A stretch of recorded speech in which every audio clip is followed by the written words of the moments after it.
اصبر على ما يقولون واذكر عبدنا داود ذا الأيد إنه أواب. إنا سخرنا الجبال معه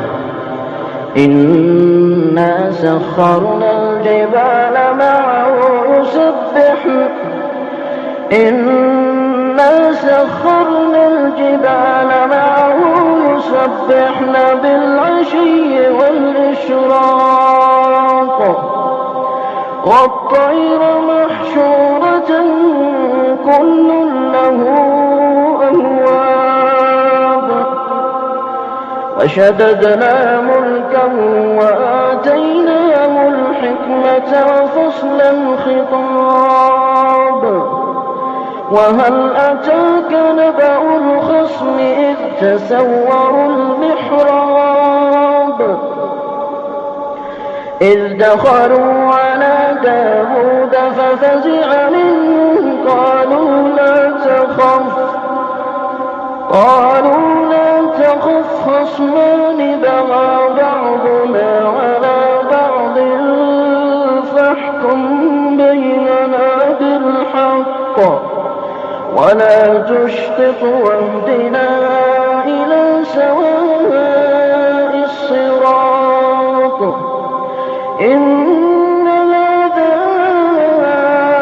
أخي له 99 نعجة ولي نعجة واحدة فقال أكفلنيها وعزني في الخطاب.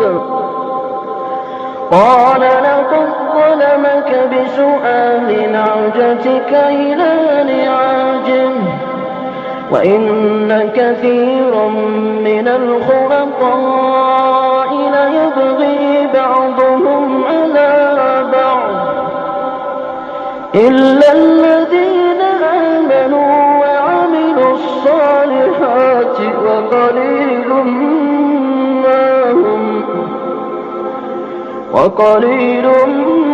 ما هم. وظن داود أنما فتناه